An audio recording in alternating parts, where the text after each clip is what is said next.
Welcome to the Heat Treat Podcast, sponsored by Matza, Creo, and Super Systems. Hello, Radek. How are you? Hi, Carlos. I am fine. And you? Doing all right. I'm looking forward to the podcast. So, Radek Houdek, did I say it right? Houdek? Not really. Houdek. Houdek. Okay, Radek Houdek from Czech Republic. It's VP of Cronite. And we have you here, and we'll be talking today about castings, technology, science, and of course, macroeconomics and marketing, because Cronite actually has a couple of foundries. You mentioned one in the UK, one in France, and one in Wuhan in China, right? So, Radek, why don't we start with your career, the treatment, your Czech, but you've been all over the world. So just give us a little background of who Radek Houdek is. Who is Radek Houdek? Yeah. Just a few words about myself. I'm 47 years old, and I was always fascinated by sales and industry. Okay. In 2002, I got the opportunity to join one foundry in Czech Republic. The name is Belarus. You may not know the name of this foundry. And this foundry used to produce the equipment fixtures mainly for Eastern European market. And this foundry got acquired by Cronite in 2005. So 2005, March 2005. So 20 years ago, I joined Cronite. I became a member of Cronite family. And you were in sales? All the time in the sales. At Cronite, my journey started in the sales position, responsible for development of heat treatment business in Czech Republic, Slovakia, and eastern part of Germany. A few years later, I took the opportunity and I started to follow the whole Central and Eastern Europe. And in 2011, I got promoted to VP Sales and Marketing. All right. So 2011 was an important year for me. My first trip to Mexico was in 2011. That's when we met? Guess who was my first business meeting? Okay. Whom? Can you guess? Not. It was in Querétaro. That was me. It was you and your father. All right, got it. So 2011, right. first meeting with you. Cheers. And here we are, another meeting together. Okay, well, it's always very nice to have you here. You're very welcome. So now we have seen who Radek Houdek is, right? But Cronite is a very big group that also has gone through a lot of history. You mentioned here that Cronite has more than 100 years of history in different foundries. Can you just give us a brief introduction of each foundry? You mentioned one's in France, one's in UK, and one's in China, right? There's a lot of history, and I believe that also it went through several different managements and systems. So can you give us a little background of the history of Cronite? It's an emblematic company for heat treatment. Pleasure. So firstly, let me tell you what means Cronite. Chrome nickel. Chrome nickel technologies. Bravo, you are the leader. Right. When you look on the logo, the C, what is it? It's like a melting pot. Bravo. Right. And R, you can see there is like a pouring. In the art, yeah. You can see that. So that's the meaning of Cronite, and there is better by design. So It's chrome nickel technologies. Chrome nickel technologies, better by design, innovation is very important. Oh, but this logo, it's brand new. I mean, it's a couple of years old. So we introduced the logo in 2018, right? When we became independent. You became independent. You were part of a bigger organization. You're part of the group, SAFE Group in France. SAFE Group. SAFE Group, exactly it. We became independent in October 2018, and I can say more than 50 managers of Cronite are also shareholders of this group, and I am one of them. Okay. So now let's go to the foundries. So we have 3 foundries, one in France, Mautzen de Fonderie. As you like, beautiful as you like to say, right. We do say Cronite Mansell. Okay. So this foundry started the production in 1935. Mm-hmm. We started producing the bells, charger bells. Church bells. Yeah, okay. That was the origin of the foundry. Well, those are bronze, aren't they? You can the different alloys. Okay. Different alloys. But we changed, of course, and we produced them after the refractory glass. Then Cronite UK, where the name is coming from UK. The foundry was founded in 1919, and the foundry was known for the production of components in refractory alloys for steam boilers used in shipbuilding industry. And there used to be an alloy called chromite, which was the standard for these kind of components. There was alloy chromite. So I could see some old drawings showing chromite alloy. The third foundry we do have, it's chromite in Wuhan, in China. We started the production in 2007. We started with lost wax. Lost wax, it's commonly used in Asian countries, not only in China, as well in Japan. And in 2019, we made a huge investment. We increased drastically the capacity of the foundry, and we introduced new production processes. Green sand, so casting like in the sand. Also in China? In China. Okay, so you got lost wax and green sand. No, not only. We have alpha set. Okay. Alpha set is chemical bounded sand. Chemical bounded sand. Which is used for production of spiders, for example. Now the big furnace pictures, so you have the spider, so we do the spiders in the alpha set process. And how about the other foundries, like you mentioned the UK, which type of technology? So in France, we do have a green sand process. Green sand process. And we do also produce the CFC fixtures over there. In France? In France. And then we have the foundry in UK, which is focused on the alpha set and also lost wax, smaller size of casting, specialized. They're not really for the heat treat. There are components made for petrochemical industry, as an example. And we do have also spinel in UK as well as in China. You mean the general casting? Yeah. So general casting in China and in UK. Yes. For rating tools and rollers. And exactly. Or I mentioned the pit furnace fixtures. Pit furnace fixtures. So again, we got the central tube, set a column. It's made of the steam. And well, do you mean all over the world, China, Europe, Americas, and we're talking about different technologies. Do you see, like you just mentioned, like lots wax, it's a unique process for China. Europe likes a little more sand.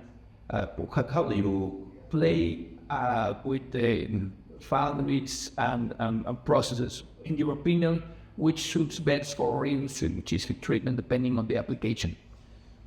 So let's say first, let's start in Asia. Let's start in Asia. Let's start in Asia. In Asia, they like to use lost wax. Lost wax. But let's say the more cost-efficient process is green sand. Green sand is the most cost-efficient process. So the cost-efficient process, it's used. It's commonly used for the base trays. You can see the trend in China, not only in China as well as in Japan and some other Asian countries. They go more and more in the direction of the green sand for the base trays. Then for the complicated, complex shapes, yes, lost wax is a good solution. Right. Maybe I can give you one example, which is example of innovation with chromite. We introduced so-called high-speed solution. Have you heard about this? I have not. Oh, no. No? So let's speak a bit about the hybrid solution. Hybrid solution is a combination of casting, green sand, lost wax, and CFC composite. Okay. So what you do is you basically combine those two material families, and you use the strengths or advantages of each to compensate the weaknesses. So you use CFC for what? To lighten the solution and also to increase the strength where it's needed. And then you have a casting. Casting is a better abrasion resistance. So we develop hybrid solution for 10 years. For example, a hanging solution. Do you know? Yes. So the hanging solution used the LPC technology, you have the arms, and on the arms you put the wing tips. So when you have the arms, you put the components. By time, when you use casting, what is the phenomena? It's bending, bending. A CSC to eliminate the bending. So it's great when you want to use loading and unloading by robot. You can put it right And that's what the importance of using robotics in our industry, that everything gets distorted or bended, and we can use some robotic arms to load the parts. So we can get 3D position. Then if you want... Just the question I see, I never understood the quenching is like the part of quenching on liquids and oil. That's the low part of. This is challenging part for the CFC. It will be huge to be able to quench a CFC because when you quench on oil, a standard tray or fixture, they start to get started because of the thermal shock. Absolutely. And that doesn't allow commercial heat treaters like us to use robotics to not unload because you don't have like a needed certainty. So if you can find that solution, that will be huge for the market. We do have already some solutions which are used in the process with oil quench. It's you have to really find the right material, right alloy that can cope with the oil quenching. But let me finish the. Sorry, I do apologize. No. Because I talking about the solution. That's innovation, right? For LTC. Okay. I love innovation. We love innovation. This is our DNA. When you look on the arms in maybe CFC, you would put the component directly on the CFC. There could be chemical reaction between the component and the CFC arm. We use adapters making those parts, right? So with those parts, you can really create a shape that you have perfect guiding. And you eliminate the direct contact between the component, heat-treated component, and the arm. So this is a great solution, and the base tray and the middle wall use a casting. The base tray, the best solution is 3D casting. Why? There is a better abrasion resistance. In the heat treatment shops, not always you manipulate correctly the pictures. The application, the design has to be, even the design of the process that you select, that was I was asking. But when you use gloss wax and sanding, because the application, it's also the handling. It's also the handling. Right. And there are so many ideas when you mention handling. Because handling, it's getting an issue at some heat treaters. And I can see that very often the good practices are not shared within the heat treatment industry. Okay. Can you go a little deeper? I can. Well, like the main one everybody talks about is like you shouldn't be lifting your trays with a forklift. You'll have yes and no. I mean, because you're constantly hitting like. But this is good for you, right? Because you just sell more, right? Honestly, you see this only in North America. You don't see this kind of approach in Europe. But at least I didn't see. On commercial heat treat shops, right? Not even at the commercial heat treaters. But there are some good practices. What would be another good practice would be like to turn constantly turning a tray. For us, it's quite obvious. It should be flipped on the regular basis. Flipped. Yeah. What we do, we put like arrows on the sides of the base tray, and we tell the customer generally arrow up, separately arrow down. But still, I think this is one small, very simple example. We did the customer satisfaction survey, and we asked our customers, what do you think if we would come with a new approach and we would organize like sharing the best practices within the industry? Would it be interested for you? And the majority of customers said, yes, of course, we have interest. So we started to develop Chronai Academy, which is really new. You are the first one hearing about this outside of Chronai. Okay. We are going to launch Chronai Academy next year, 2026. And Chronai Academy is a strategic approach to improve the customer support. And what it means, it's a big theoretic one. I know that. It consists of 3 main pillars, if you want. The first one is Chronai Running Book. What it means, it's filled with information, shop floor information, with operation insights. It can include, for example, how you should assemble the fixture, how you should assemble, how you should manipulate, handle, how you should inspect, how you should maintain. So your objective is really that you can extend the lifespan. Then the other one, the other point is that we are going to host webinars, cloud podcast webinars with our customers to share the good practices. And it's valid not only for commercial retreaters, it's valid also for the captive retreaters. And the third one, it's to organize training sessions for the operators that, they can improve the practices and also to help them to improve their own procedures. So this is brand new approach, a structured approach, which will help our customers to optimize their costs. By doing these best practices and being able to show these best practices on the market, and this is a very broad question. You mentioned about increasing the lifetime of the fish. How is there like a race that you will say like it will be increased like 10%, 20%, or it would be something huge like about 25%? Everybody's talking about savings, right? But just so you know, a question: if one heat treater that is only running their alloy but not using best practice, and there's the heat treater and he's using very good practices, in your experience, how much longer can he extend the lifetime of his alloy? It depends. Well, is this in good conditions? The first point, the first question is, what is the current lifespan? And the problem is very often you get the reply, okay, I use it roughly 2 years. Okay, but what does it mean, 2 years? How many cycles? Right. So firstly, you need to analyze clearly the situation of the customer. Very often it's just rough estimation.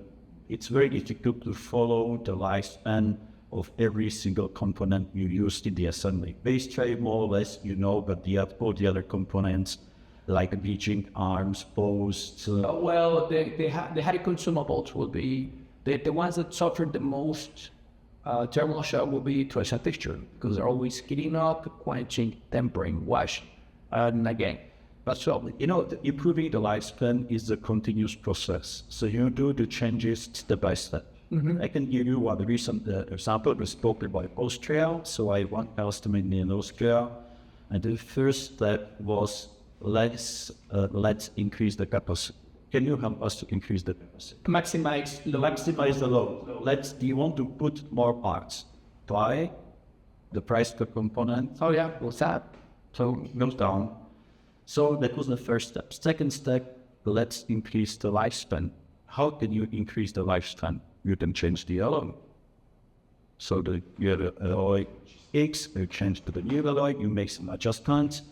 You may know that you have an R&D center in Czech Republic, where I'm located, and our R&D center, the main job for R&D center at Chromite is new alloys for the heat treatment.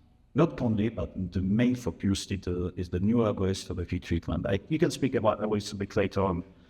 So you can change the alloy, you can fine-tune the design. What also helps to extend the lifespan is analyzing the scrap. So at the end of the lifespan, what do? You send the scrap back or with the scrap man or back to the factory. So we prefer that it's sent back to us.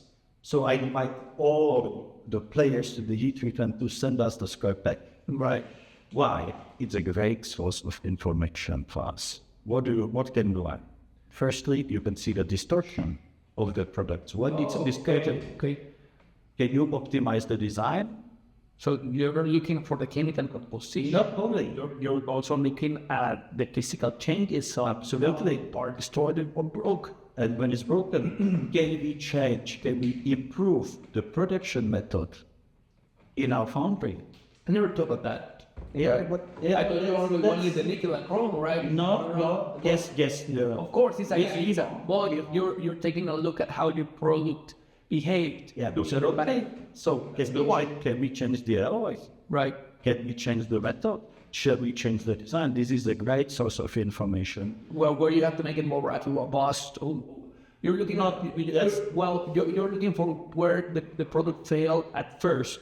Absolutely. Right, which is part of the life cycle. Absolutely. Right. So, to give a reply, we want to increase the lifespan by 10%. You cannot give this amorphous answer Right. It cannot be. It depends on the expecting position. Well, fixturing, and also it's a big cost of a commercial heat treat or a captive heat treat business unit, right?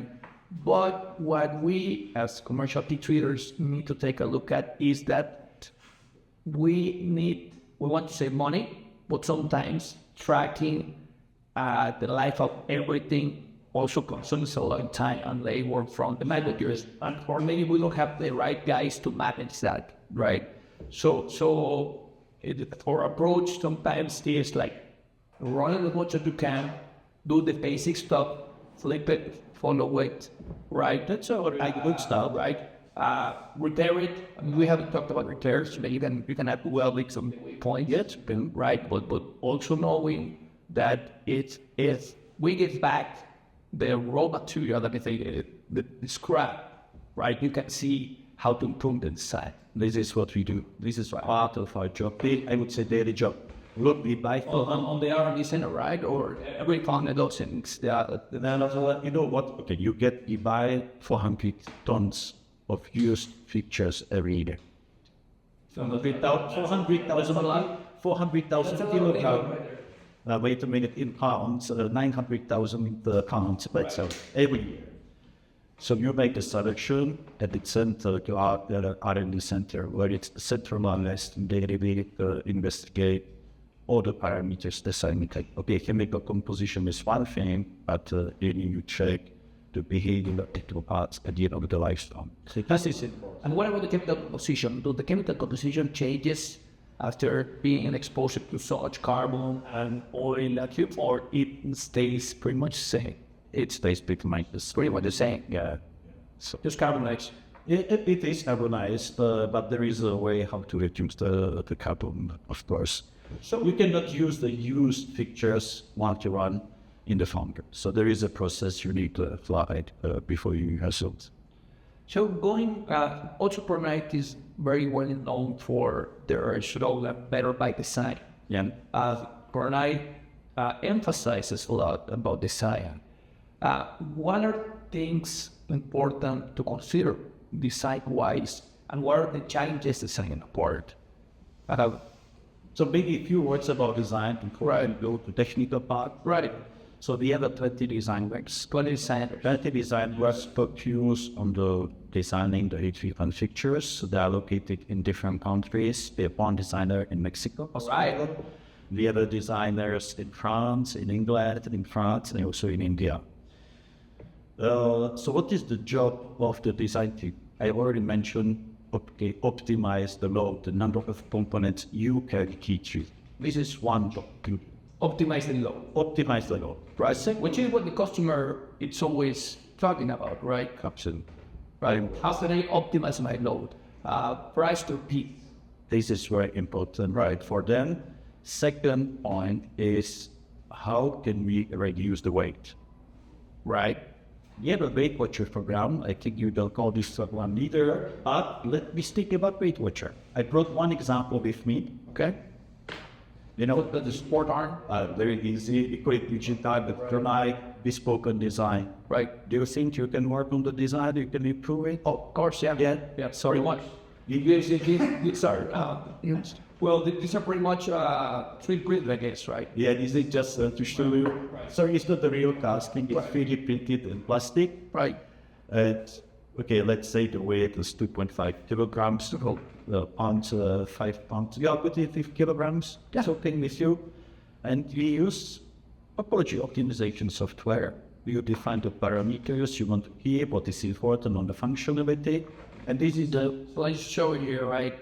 There, and this is the new weight watcher rigid part, which we use supply to our customers. You reduce the weight from the part. Yeah, you do you optimize as well, like the... Not really, it's the functionality you keep. Right. You reduce the weight. Right. In average, you reduce the weight by 20-30%. That's huge. And at the same time, you also increase the strength. Right. So it means when you put the carrier bars, you can put more weight on these, how do you call it? Support arms. Support arms, you call it EG camps. Right. So this is another area we are working on the optimization the bringing, of course, the new solutions. I mentioned hybrid solution, combining different type of alloys to use always the best in the interest of our customers. How they're pretty much how do you suggest an alloy depending on the application? So let's start from the beginning. Right, because everybody, the old time is HU, so speedy, HX, and then all the founders came with this fancy, all like A, B, C, D, 25 alloy types. So we have all names, of course. they're all names, right? We do, but Right. Well, we go like standard, medium, high, like ultra high. That's how most heat treaters take a look at it. But I know it's more technical than that. So can you enlighten also? And look, when you start the discussion with the customer, you need to go through the technical question. Right. So you need to ask many questions. How is the process? What is the temperature? What is the quenching media? So all these questions you need to go through with the customer. So once you get all the technical information, you can suggest the best technical solution. You mentioned HD alloy. Right. Which is like the most used alloy. Yes, with Europe as well. We use more HQ with niobium. Niobium, it's more used in Europe, which is perfect alloy. It is excellent quenching resistance for atmospheric equipment, as oil quench. Electronite, we call the HR32. Right. But it's HD niobium. Right. And there's another alloy, which we developed. It's called HRZ. HRZ, and the alloy It's like a small variation of like niobium with your like cells. It's the alloy which provides a cost benefit to our customer. Cost benefit provides the same lifespan, but with reduced costs. Okay, let's say Which is like the standard alloy that you recommend for quenching application from we do. Right. Then the other area, for the low pressure tolerance, which kind of alloys you can use. So you can use, I know the German term, I don't know in the ASTM. It's like 2.4879. Okay. Or in our case, it's HR23. It's quite commonly used alloy. But the best alloy, I would say, it's mancerium. It's the special, mancerium is the super alloy used in the LPC technology. It's a preferred alloy, especially in automotive. Right.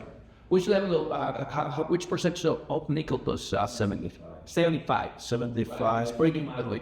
It's a premium alloy, but this alloy is with aluminum oxide, which avoids the carbon pickup. So the elongation of the alloy is very limiting. We have customers pricing these features 1,000 cycles. So it's quite a lot. The application has to pay for itself. Absolutely. But I mean, that's what I want, premium parts. Yeah. Right. We have another alloy, which is CR alloys, I mentioned HR alloys, which means heat resistant alloys. There is a meaning there. All right, got it. Heat resistant alloy. And CR alloy, it's carbonization resistance alloy, which is developed for can be carburized? LPC. LPC, it's mainly LPC, and the reason is mancerium is the alloy you can use up to 980 degrees Celsius. You can put me to put it in Fahrenheit. So, we could see there is a trend. Do you have an LPC with high temperature over 1,000 degrees? So we developed new range of alloys, providing again the same performance. What is the advantage of CR alloys as well as of mancerium? I don't know if you know this phenomena. There is sometimes the sticking between the alloy and the component. Right. With mancerium or CR alloy, that doesn't, you avoid it. Yes. So we go in many different directions, right? So this is a bit about... So innovation and design are very big basis for chloride. It is in our DNA, right? To be honest, this is our DNA. Let's talk about the future. How do you see the future of heat treatment and also the technologies that are using those, like alloy, special alloys? We have talked with atmospheric furnace guides, LPC guides. We talked about electric vehicles, keeping the internal combustion engines. We have talked about additive manufacturing, but everything seems to be moving way slower than we thought it would. Right now, with the big talk about right now is AI, right? But remember back in the days, like you've been here for a while in the heat treat industry. But 20 years ago, everybody suggested that everything was going to be LPC, that it had that pushers were gonna disappear, and everything was gonna be IQ or single furnaces, all electric, not gas. You been in the world, you travel to Europe, China, North America.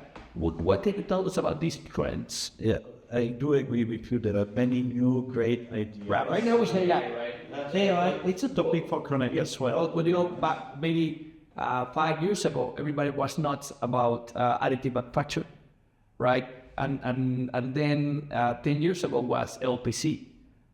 So what can you tell us about the trends? Where do you see the market going? You have talked to us about your innovation, which I think is very great, talking about hybrid applications on the castings. You the future of heat treatment in the next 10 years. Very good question. The future of the heat treatment. So nobody knows the future. Nobody knows. Yes. We do, or we can have fun guessing, right? It's not really guessing. Talk from it. We work with different scenarios. We use, let's say, 3 main scenarios for a case, the best case, maybe one. So what we can see that the market, the treated market, is not going to disappear. It's not going to disappear. It's not going to disappear. Absolutely. Yeah, I 100% with you. I agree with you. We always going to need a way to make steel more resistant, right? Absolutely. And at Cronite, we know the market, but in the worst case, they might be slight decrease, mainly due to the switch from the combustion engines to EVs. You have less components to E3, right? So there might be decline, and you have to consider what will be the growth of car production, right? But there are other markets which are growing, aerospace, medical. So there is, on one side maybe decline, on the other side there is a growth. So heat treated market, if you want to be fair for the next 10 years, it's going to be flat. Very flat. There could be years it's going down, and then but it have a cycles. Yeah, we don't expect like an exponential growth rate thing. It's a very flat. Globally, and it could be countries moving for different reasons.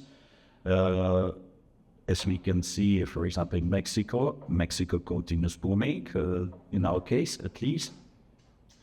And then you may have countries, there is a slowdown, but is it a question maybe 1 or 2 years, or it could be kind of restructuring of the industry. So in heat treatment, I am positive. When I look on all the projects we are working on, we work on thousands of projects every year with our customers. We have 30 designers, they must be busy, so we have many, many projects. What we can see as a quite important trend, it's automation, loading and unloading. Automation, it is becoming quite important, quite big. In terms of furnaces, it's difficult to say. I believe, me personally, all the type of furnaces, conventional furnaces, LPC furnaces, there is a market for all of these type of furnaces. So there's room for everybody. Yeah, is what I mean. Absolutely. And it's been a pleasure talking about you about heat treat. But let's leave the technical side. You've been in the industry for 20 years. You mentioned, right? Absolutely. In product for 20 years. 30 years from my heat treatment since 2002, 23 years. 3 years. Now, this is a question that I always like to ask my guest in the podcast, which is a little bit more of a personal question. You're a very successful engineer, passionate about heat treatment, passionate about texturing, castings, special process. But you learned it through 22 years of being exposed in countries, companies, factories, expos and shows. We have many shows. That's right. Visiting many customers. You're responsible to review many projects from the special light, from more standards. But what would be an experience or a personal advice that you would like to share with the new generation of heat treaters, engineers, the guys that are considering entering an industry like this one, right? Or going to medical or becoming a lawyer or working in a different industry? What will you tell those guys that you learned through your entire career that you would like to summarize or share an experience? It's a quite tricky question. Maybe the heat treatment industry is not seen as a sexy. It is not. But once you taste a bit of heat treatment, you will see it's very nice, right, exciting word. It's quite small word. We are like one family. You know, everybody knows everybody. Globally. Mm-hmm. It's very niche. It's a niche market. You meet really fantastic people in this industry. You see a lot of innovation. Okay, I was talking about innovation with heat treatment fixtures, but a lot of innovations in the field of furnaces, innovation in many areas. So you can enjoy the innovation, this nice journey, and every year something new is coming. You mentioned AI. Is it the future of the treatment? Maybe yes, maybe not. We will see. It's a subject that tonight, as I already mentioned. What I would suggest to the young generation, newcomers in the heat heater, please try, taste it, and you will never leave. I tasted in 2002, and I'm here, and I still love it, and I do love it more and more. Thanks for sharing that. Right, pleasure. It's been a pleasure talking to you. Is there something you would like to add to end the podcast? There are so many things I would like to add, but with the 1 hour. Well, I mean, Radek is all the way. You're always in shows. You're always happy to contact everybody. You'll be, soon you will be in a SAM in Detroit. Right? In Detroit. So let's meet in Detroit. Let's meet in Detroit, and I'm pretty sure you will have a nice, beautiful booth. And if anybody has any more questions or they want to talk about special alloys or design, I'm pretty sure you're happy to help, right? Thanks for having me. Okay, no worries. It's been a pleasure, Radek. Thank you. All right. Yeah. Bye.